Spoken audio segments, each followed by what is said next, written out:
மணல் குழியில் சிக்கிய நாய்க்குட்டிகள், இரவு பகலாக பரிதவித்த தாய், கண்கலங்க வைக்கும் நெகிழ்ச்சி சம்பவம். தர்மகோரி பாலக்கோடு சிக்கார்த்தனஹள்ளி கிராமத்தில் கனமழை பெய்யுது. சுமார் 4 நாட்களுக்கு முன்னாடி அந்த பகுதியில் இருக்கிற தெருநாய் 3 குட்டி போட்டுச்சு.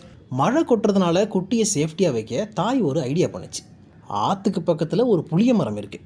மரத்துக்கு கீழே மணலில் குகை மாதிரி தோண்டி குட்டியை உள்ளே வச்சிடுச்சு. நேரம் ஆக ஆக மழை பொழந்து கட்டிடுச்சு. அதே நேரம் சிக்கார்த்தனஹள்ளி ஆற்றுல வெள்ளம் பெருக்கெடுத்து ஓடிச்சு. சுதாரித்த தாய் உடனே 3 குட்டிகளையும் குகையை ஆழமாக தோண்டி குட்டிகளை உள்ளே போய் போட்டுடுச்சு. கொஞ்சம் கொஞ்சமாக மழை குறைஞ்சிது. ஆனால் தாய்க்கு தன் குட்டியை பார்க்க முடியலை. ஓயாமல் ஒரே சத்தம் போட்டு பரிதவிச்சிடுச்சு. என்னடா இது, நாய் இப்படி கத்திக்கிட்டே இருக்குன்னு ஊர்க்காரங்க வந்து பார்த்தப்போ தான் விஷயம் புரிஞ்சிச்சு.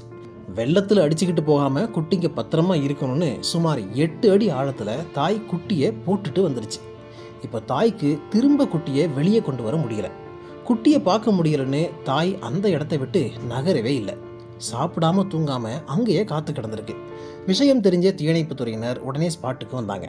கயிறு கட்டி டார்ச் லைட்டு வச்சு பாதுகாப்பு உபகரணங்களோட தீயணைப்பு துறையினர் குட்டிங்களை பத்திரமா உயிரோடு மீட்டுட்டாங்க. குட்டிங்களை பார்த்த தாய் வாலாட்டிக்கிட்டே ஓடி வந்து உடம்போட அணைச்சிக்கிச்சு. 5 அறிவு ஜீவனாக இருந்தாலும் அம்மா பாசத்துக்கு அளவே இல்லைன்னு சுற்றி இருந்தவங்க கண் கலங்கிட்டாங்க.